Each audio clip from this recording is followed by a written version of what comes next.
एक गांव में एक आदमी रहता था जिसका नाम सोहन था। सोहन बहुत पैसे वाला था। आसपास के कई गांवों में उसका बड़ा नाम था, लेकिन सोहन को अपने पैसे का, अपने रुतबे का और अपने नाम का बड़ा ही घमंड था। वह अपने नाम को बनाए रखने के लिए बहुत ज़्यादा सोचता और बिना किसी के भनाव की कद्र किए वो सब करता था जो उसे लगता था कि करना चाहिए। सोहन को भगवान ने सब कुछ दिया था, लेकिन कमी थी तो एक संतान की।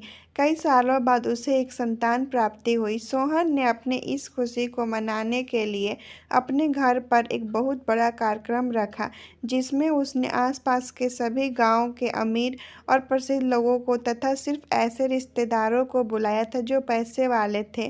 पास के ही गांव में सोहन की खुद की सगी बहन भी रहती थी, जो सोहन से गरीब थी और इन दिनों उसकी आर्थिक परिस्थिति कुछ अच्छी नहीं थी।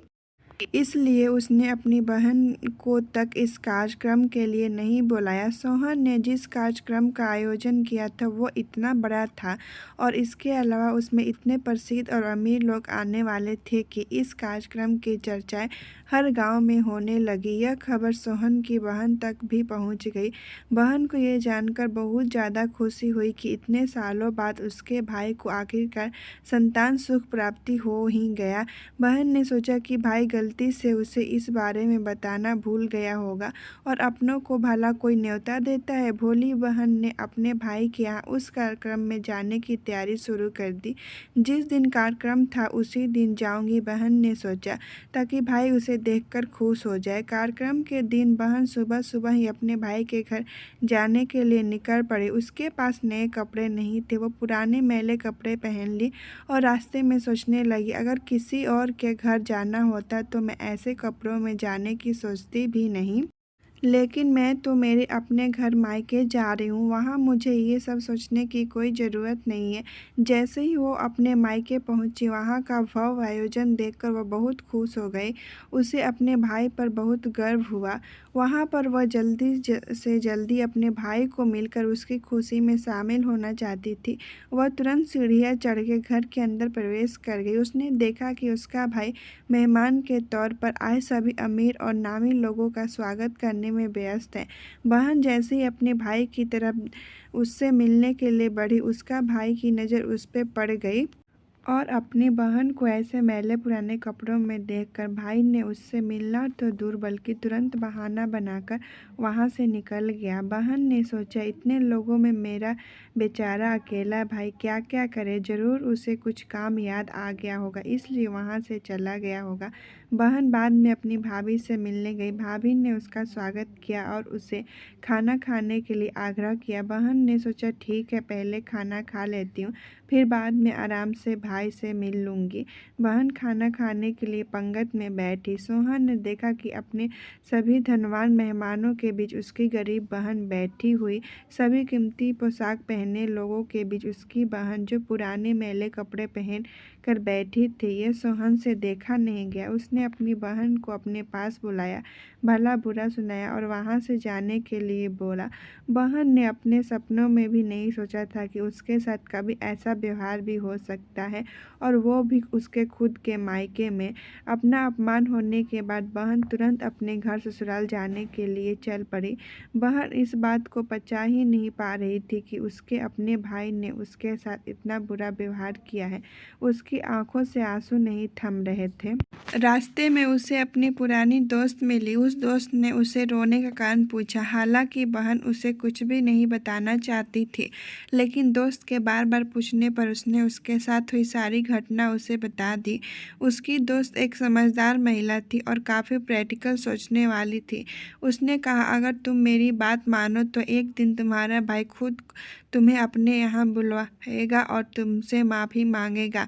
बहन ने उसे कहा कि मैं तुम्हारी हर बात मानूंगी, बताओ मुझे क्या करना होगा। दोस्त ने कहा कि तुम इस अपमान को, अपने इस दुख को एक दिशा दे दो और कोई काम घर से शुरू कर दो। दो उसमें इतनी मेहनत करो कि उस काम में तुमसे अच्छा कोई भी ना हो। बहन को अपनी दोस्त की बात सही लगी। उसने घर पहुंचकर अपने आंसू पोंछकर उसी दिन से घर से ही काम करना शुरू किया। उसके दिन रात मेहनत की। उसने अपने साथ कई और गांव की महिलाओं को जोड़ा और देखते ही देखते उसका काम चल पड़ा।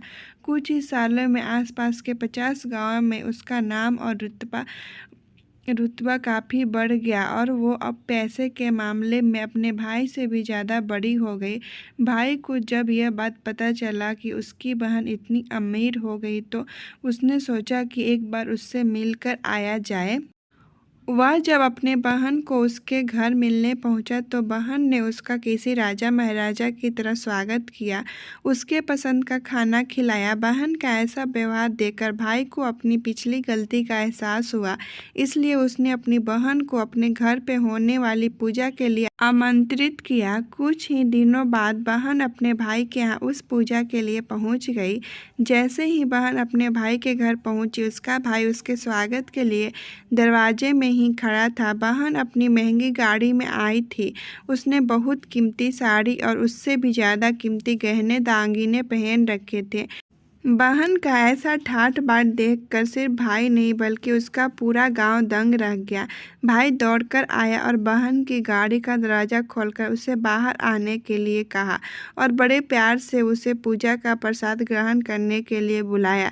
बहन को इस बार 12 पकवान परोसे गए थे। चांदी की थाली में उसे खाना दिया गया था और साथ में एक सोने की चम्मच भी रखी गई थी। उसके बैठने के लिए बेशकीमती पाट रखा गया था। बहन को ये सब देखकर उसके वह पुराने दिन याद आ गए जब भाई ने उसे बिना खाना खिलाए ही भला बुरा कहकर वापस लौटा दिया था।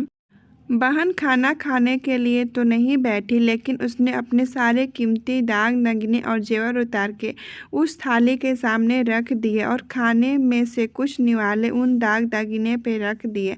बहन का ऐसा व्यवहार देखकर सभी हैरान थे। किसी को नहीं समझ में आ रहा था कि बहन ऐसा क्यों कर रही है। आखिर वह क्यों उन जेवरों को खाना खिला रही है। जब सभी ने उससे पूछा कि वह क्यों ऐसा कर रही है, तब बहन ने सबके सामने बताया कि आज जो उसका इतना मान सम्मान हो रहा है वह दरअसल उसकी नहीं, उसके इन्हीं कीमती दाग दागिने और कपड़ों का हो रहा है। क्योंकि मैं तो अभी भी वही पुरानी सोहन की बहन ही हूँ। अगर कुछ बदला है तो मेरी वह परिस्थिति है, मेरे कपड़े हैं और गहने हैं। भाई ने अपनी गलती का एहसास होने पर इस बार अपनी बहन के पैर पकड़ के माफ़ी मांगी। बहन जो पहले भी अपने भाई से निस्वार्थ प्रेम करती थी, उसने अपने भाई को माफ़ कर दिया और उसे गले से लगा लिया। फिर सोहन ने कहा, आज के बाद मैं किसी अमीर और गरीब की नज़र से नहीं देखूँगा। अगर आपको मेरी कहानी अच्छी लगती है तो मेरे चैनल को लाइक से सब्सक्राइब भी ज़रूर करें।